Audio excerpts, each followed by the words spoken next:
So the next thing really is, why do companies go to this trouble? Because it is, it is a lot more to do.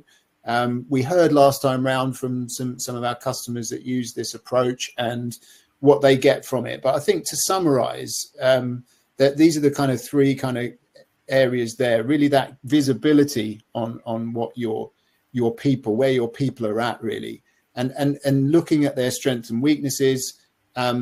One of the other things that comes up quite often is the idea that, yes, you have a certificate of competency, your COC, but that is pretty inconsistently awarded, and we've seen some examples, some well-documented examples as well. So it's not leaving it to chance that the pieces of paper someone rocks up with are the full story, as it were, and that there are more to it. And then the other thing I think that is becoming increasingly important, and I was talking about this at Crew Connect last week as well, is that sort of that need to build talent is there now. We're not finding it as often the case that we can just pick the people we need up off the street, as it were. We've got to look at ways of actually building that talent up and sort of doing succession planning, looking across your cohort or your employees, and really kind of helping them to do that. So that career planning aspect of it, Andy, how is sort of a combination of a lot of things, but it's basically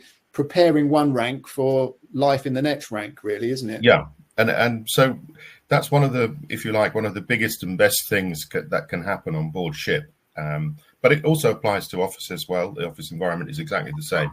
And that is where individuals, through the competency management system, they actually know what they've got to achieve to get to the next rank. So it's laid out very clearly. So instead of it being guesswork, perhaps, if you're lucky, you get taken under the wing by a good mentor and they guide you and they show you.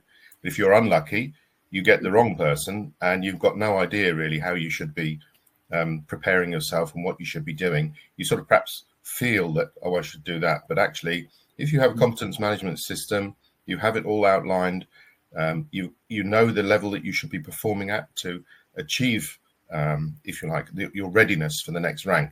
And I think that's one of the things, it does help people, because sometimes people feel that they're ready because they're confident, but actually they haven't got the actual skills to underline, to support that.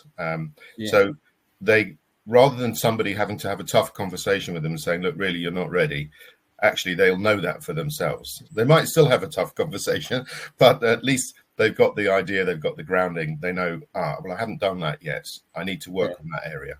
And it's a good way, I think, of to your point, to actually give people confidence in rank, because we quite often are promoting people at young ages with very expensive assets that they're responsible for. So it's important for their mental health and their levels of stress and so on, that they feel confident and ready and able.